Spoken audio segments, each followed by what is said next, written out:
G'day guys, today I'm going to show you how to swap the buttons between a SNES controller and the SF2000. For this video I'm just going to be using a cheap eBay USB SNES controller. It no longer works, doesn't enumerate in Windows anymore, but the buttons are all fine.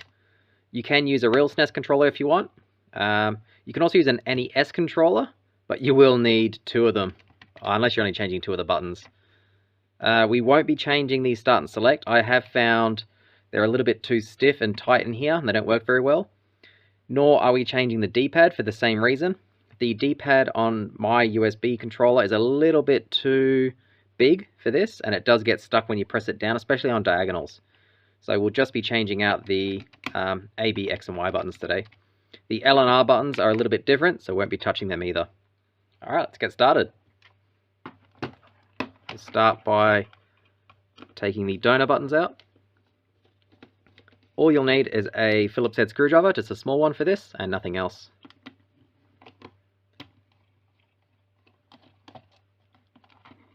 There's 5 screws in our USB SNES controller. I do have a magnet attached to my screwdriver, just to help pick up the screws. If your screwdriver is magnetic, you don't need it. You can magnetize it like this, but I just find sticking it on there helps. Alright, so the 5 screws are out. Let's take the back off. Nice and easy. Take the L and R out. Take the membranes out for the L and R. The board just pops out gently, and also take the L and R out. There we go. The ribbon cable. Alright, so that was pretty easy. Again, we won't use the membranes. I found they don't work at all in the SF2000. That is too big, and these are a little bit too thick. So all we're taking out is the A, B, X, and Y. You might notice I've already cut some tabs on these because I have already put them in there before. I swapped them back for the video. But if you're not sure what I'm talking about, on a real SNES controller, there are, I'll just try and focus down onto it. There are 4 locating tabs on each button. Well, this one, yeah, 4. So all I've done is I've chopped them the side ones off, so I have just plain on each side, so up or down or left or right depending on how you hold it, and that's all you need for the SF2000. It does sort of damage the buttons a little bit. You don't need all 4 tabs to put them back in, so if in future you want to put them back in, they do just slot in, no issues. But yeah, just keep that in mind. You can also buy quite colourful third-party buttons that will also fit, like gold, shiny gold ones, shiny silver ones. So you're not limited to just the original SNES controller colors. This is the European, and I think maybe the Japanese controller uses the same color, and the North American version uses the purple, which is what we'll be swapping out. Alright, so we've taken the buttons out. Again, all you'll need to do is just chop the tabs off. I used a pair of flush cutters. So there's an old tab, remember there, you can see the little white bit. I used a pair of flush cutters. You can use a pair of sharp scissors, a pair of pliers, anything really, you just got to snap it off. You probably don't want to snap all of them off because then it'll free spin. Not a big deal, but it might be a little bit annoying. So just keep the 2 locating tabs on, that's good enough. Alright, so I'll push that all aside and bring out SF2000. I'll change the exposure. Alright, so flip it over. I'll sit down for this, a bit more comfy. So starting off, take out the battery. It's a very, very long screw. There we go, put that aside. This is just an 18650. So if yours isn't charging or not lasting very long, you can swap it out with just a standard 18650. It even says it on there, it's printed on there. You can find them in the cheap power banks you get. You can get them from Kmart as well, inside these little square power banks. They may be soldered, so just very gently rip the tabs off. But yeah, they'll work otherwise. So put that aside.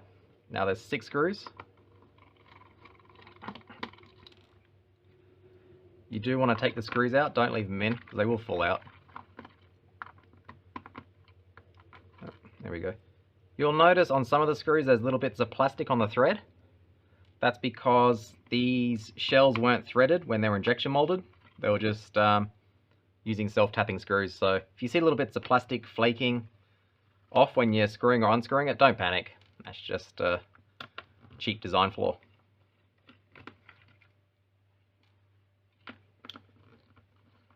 When you're screwing them back in, make sure you don't get them cross-threaded, so don't put them in on an angle because it will tap a new thread and you don't want that. Alright, so 6 screws are out. Carefully take the top off. There is a speaker wire attached, so don't just yank it off. Just very gently lift it back like this and rest the top half on the bottom half like that. Let's put it back in frame. Alright. Next we've got 3 screws. Yours might have a 4th one, but none of the ones I have the 4th one. Just have the 3. Oh, we can take the Allen out, I guess.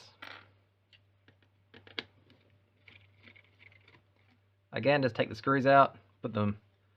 They look like the same size, but I keep them separate from the case screws, just in case.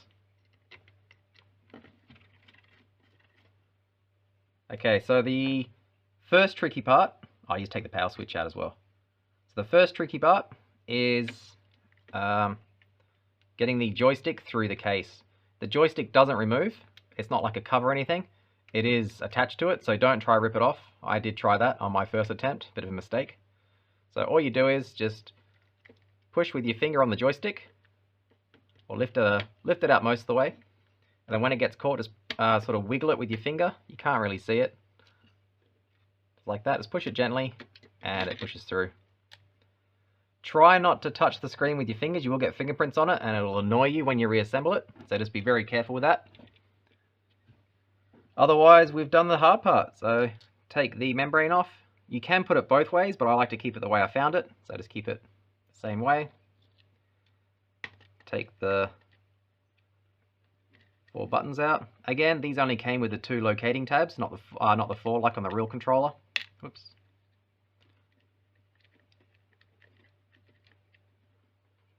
I mentioned it when I was doing the USB controller, but don't swap out the D-pad. You can try on yours if you want, but just test it before you screw it back together, because I found when you do the diagonals, it just got jammed, and it was just a pain. So put that back. I'll put the colorful buttons in now. Let's double check the layout. Alright. So yellow goes on the bottom, nice and easy.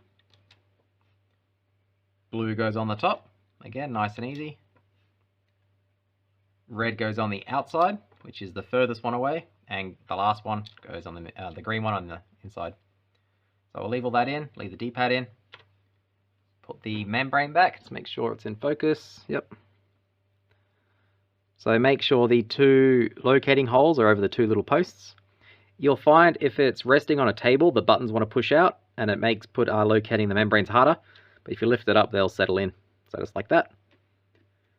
Same as the D-pad. The locating pad on the locating hole in the D-pad goes on the top left like this. Perfect. Alright, I've touched the screen, so I've got a bit of a fingerprint. So I'll very gently wipe that off. The very first time I did this, I did get a tiny speck of dust under the screen, and it was just super annoying. So try not to get any dust or fingerprints on the screen or under the screen.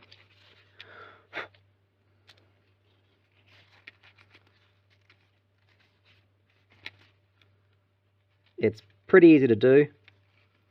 I'm just trying to get it off before I put the case together.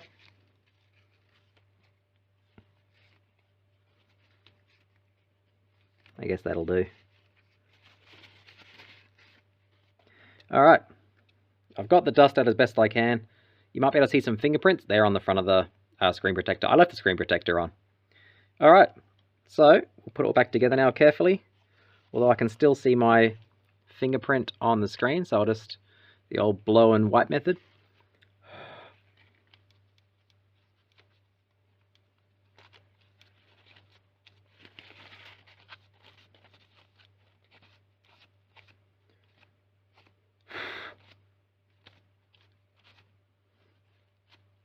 Alright, sorry about that, I'll just clean the screen off camera. Okay, so the way to put this in is very carefully without touching it. You want the bottom case and the top case sort of touching like that. A little bit of a kiss there. And just flip the top part over. Don't worry too much about the screen at the moment. So once the top part's flipped over, you'll see the screen's a bit crooked. Lift the entire top part up and rest it on the bottom part like that. That's on a bit of an angle. Then you can just locate the screen, give it a jiggle, it'll fall in naturally. So the screen, yep, the screen's located. And now we just have to very gently push the joystick back through. So the joystick's just where my thumb is, just right under there. So don't push too hard. You just want to, with your thumb, press down. I don't want to tip it over because the buttons and membrane will fall out. But with your middle finger, just very gently rock the D-pad to let it go through. It's a little bit tricky. Don't give it too much force. You don't want to snap anything.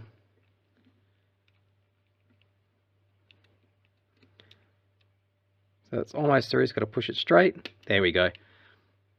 If the joystick's on a slight angle, it will not go through. So we haven't put the power button in yet. Don't worry too much about that. You want to do that after you have put the joystick through, otherwise it just falls out. So unfortunately I did turn it upside down to show you, so my membrane of the D-pad has come out. So I'll try to get that located. It's a bit tricky. No, not quite. There we go. If you were doing it, you wouldn't turn it over. So it should sit nice and flush. To test, just hold it with your thumb and move the buttons, and that all feels fine.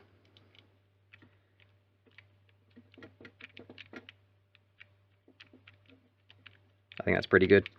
Alright, so the next step is leave it resting on the bottom half and very gently put the power switch in. I did snap the bit of plastic off my power switch just then when I was swapping the buttons back, because I put it in correctly. It jiggled slightly off, and when I screwed it in, it just snapped it, sheared it straight off. It does still work, it's just not as clicky anymore, so just very, very careful with that. So just lift it up, press it on, push it back down, make sure the switch works, so yep, you should feel a nice click. Okay, so that's good. We can put the 3 screws back in. This is probably the second hardest part. So the first hardest part is the joystick. The second one, or I guess the third one, the second one is not getting any dust under the screen. That is very annoying. It's not going to damage it, it's just super annoying. And then the third one's the power switch. That's the only 3 things you have to worry about. As long as you don't rip the back half off and rip the speaker cable off, but that's an easy fix if you do, as long as you don't damage any traces. But just be very careful, follow the video along, you'll be fine. Don't screw in this screw too tight. You'll find the D-pad is a little bit too stiff. So we'll screw these 3 screws in, and then we'll test the buttons and make sure they're all clicky and how we like them before we continue.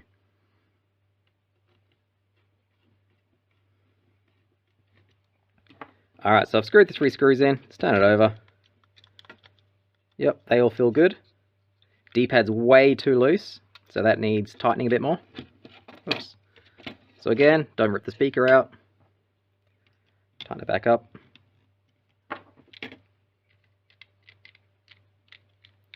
Still feels too loose. I'm wondering if the membrane's popped out of the... Yeah, I think the membrane's popped out. Yep. So for me, the D-pad's way too loose. I am going to have to take it back off. I'll leave this footage in. Feel free to skip ahead to once this part's fixed. But yeah, I can feel there's a big lump there. So if it happens to you, take the screws out, obviously. Make sure I'm in frame, yep.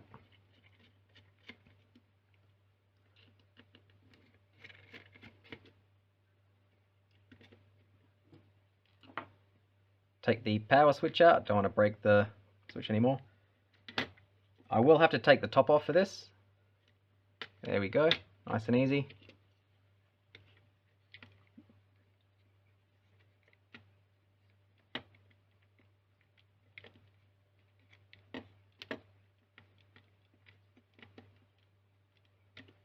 I think that should do it, so we'll try again.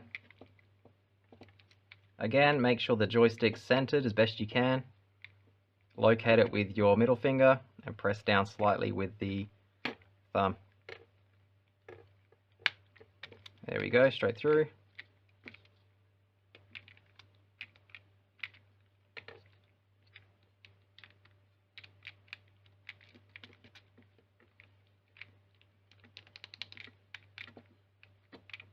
That still doesn't feel right. I'm just going to take it out once more.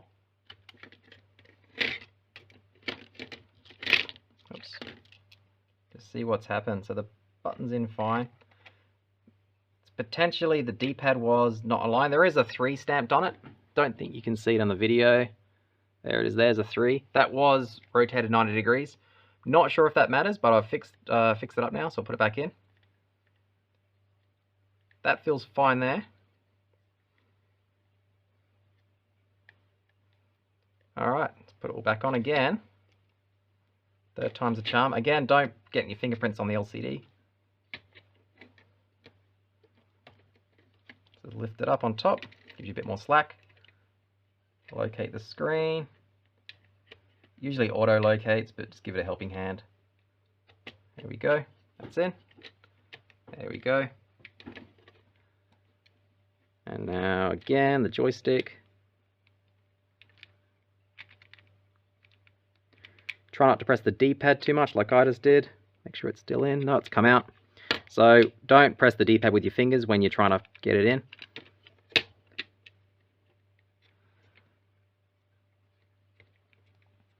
Alright, it was a lot easier before I was filming. Didn't take long at all. So there we go. So that feels nice and clicky now. Really nice clicks. So the trick was, don't flip it upside down when you're trying to locate it to show it on camera. And take your time. And yeah. Again, with the joystick, if you're having struggles or any issues, make sure it's centered when you push it in. If it's on a very, very slight angle like that, it won't go in. So just try and locate it with your finger. Or you're pressing slight pressure with your thumb. Now, before we screw it down, let's put the power switch back on. So lift it up very gently. Oops.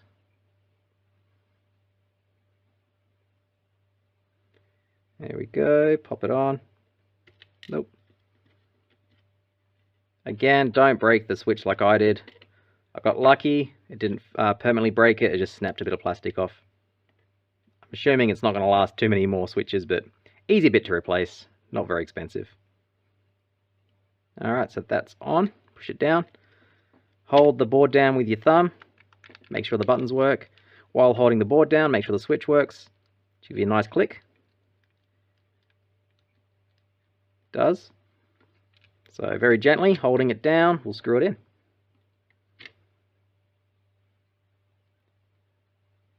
If you've gotten this far, definitely the hardest part is over.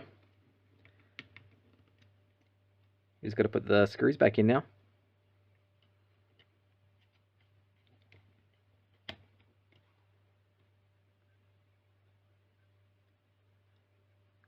Don't put it in that one. It goes on the other side. Alright, didn't forget the L and R buttons. So the R is on the right, but because it's upside down, it'll be on the left. It goes on these 2 small posts here. Cool. Make sure it clicks, it does. Don't put them on the outside like that, because it won't ever click. So make sure it's on the middle, inside like that. Nice. Alright, all we have to do now is put the back on. So again, carefully put the back on. If you've bent this at all, you'll find the back won't go on. So if you're having issues putting the back on, make sure these 2 are straight. And it just slides over. Make sure it click close. Yep, that's all good. Before we screw it in, put the battery in. Flick it on. Very dirty top screen. And that works fine. Probably can't see it because of the glare, but yeah. Test all the buttons. Yep, left, right, up, down. Joystick, right, left, up, down. Start, select goes back. A starts a game. But there's no game on that shortcut, so A starts a game.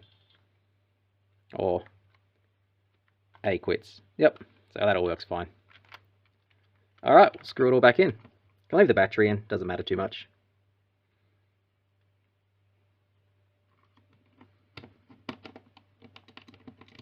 There we go. If you're turning the screwdriver with the screw on it and it feels like it's not going in, just give it a bit of a jiggle. It's because it's not in the middle. Like that's not in, give it a jiggle, and there we go. Also, as I mentioned when I was taking it apart, these appear to be self-tapping.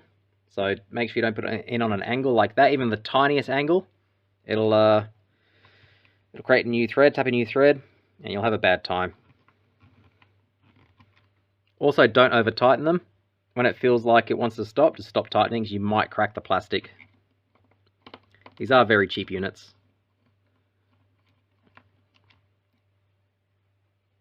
Two more.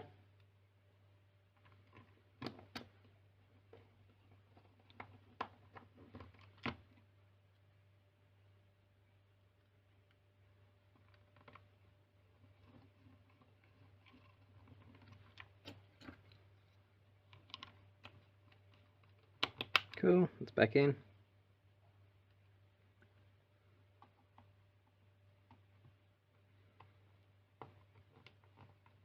The battery screw is very long for some reason.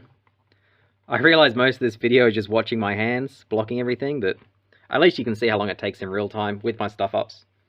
Alright, so the SF2000 is done. The new buttons are on. They all feel pretty good, nice and clicky, and it still works, thankfully. Let's test it once more. Yep, there we go. Alright, so I'll do one more step. I'll show you how to put the original controller back together, just in case you don't know. I'll double check the location of the purple buttons. Yeah, it's on the bottom on the outside, the dark one. So spin it around till it falls in, there we go. So the dark purple goes on the bottom and the outside.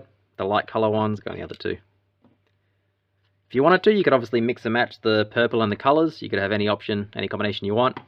Or as mentioned, the reproduction buttons are pretty good as well. They feel the same, like the shiny gold, shiny silver, the ones with patterns on it. I think Etsy people probably sell painted ones with like little Pikachu faces and stuff, if that's your thing.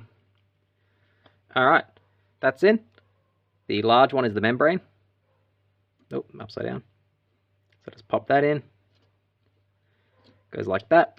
Again, if the pad's on the table flat, it pushes the buttons up and it makes the membrane harder to locate. So lift it up, it locates quite nicely. This isn't a destructive process. If my controller wasn't already broken, it would still work fine. It's just the PCB itself is faulty. So yeah, you can just swap out a real controller if you want. As long as you don't crack anything, you can always reverse it in the future.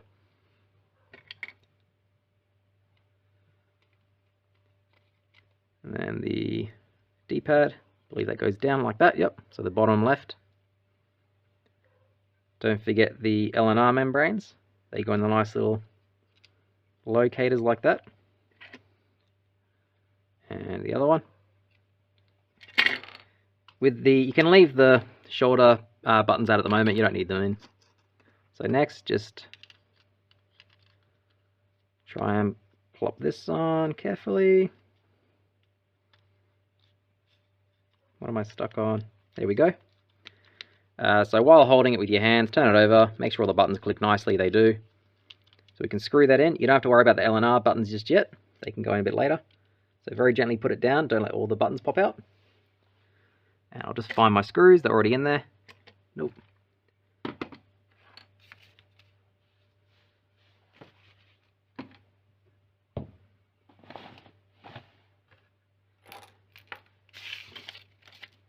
I cannot find the screws for the SNES controller. I'm sure there was screws in there. Yeah, there was 2 screws. Stand by. I'm just going to pause here and try and find my screws and I'll come back. Alright, I'm back. Turns out was no screws on the inside for some reason. So don't worry too much about that. So next we will carefully put the LNR pads in. They slot in this controller now. They slot in this little groove behind the membrane. There we go. To show you. They go like that. So there's a very, very small groove in there. If you can see it. It just sits in there. If you're having trouble getting it in, just make sure it's going in flat. If you put it on a slight angle, let's pull it out, it won't go in. So just make sure it's perfectly flat. There we go. And finally, the L and R buttons. Again, L goes on the right because it's upside down. Make sure it works, it does. R goes on the left because it's upside down. Oh, not quite in. I missed the post on that one, so there's a little post there. Alright, there's a post. So it just slides in there. There we go. Like nice and easy. Finally, route the cable. So I believe it goes something like this. There we, oops, the L's come off. There we go. So that goes in nice like that. And finally, put the top on. Just gently locate it like that. Make sure it all squeezes together. Test everything. L&R seem fine. Whoops, I turned it over, lost all the screws. But yeah, that all good, feels good. Now, I'll just go and get all the screws I lost. We'll start screwing it in. Just the 5 on this one, thankfully.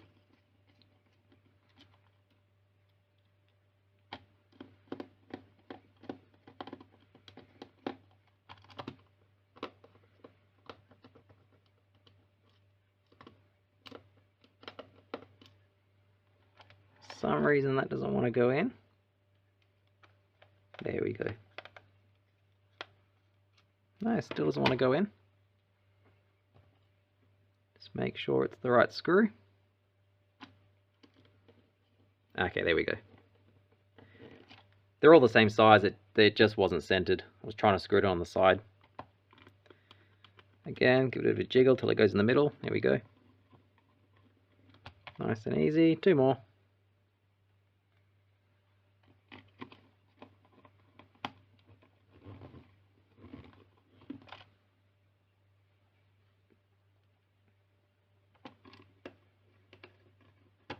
There we go. Alright, that's all back on. Feels good. As I mentioned, this controller is dead. When you plug it in, nothing happens. It's only a glob top inside. Can't be repaired. So, yeah, a bit of a junk, that one. But good for parts, I guess. Good for buttons. So if you followed along this far, thanks for watching. But just going over, 3 things you need to be careful of is don't get any dust under the screen, because it will show up and you'll keep staring at it. Be careful with the joystick when you remove it. It doesn't pull off, just very gently push it through. Don't snap the speaker cable as well, but that's pretty easy to avoid. And the power switch, don't snap the power switch. Be very gentle with it. Otherwise, thanks for watching.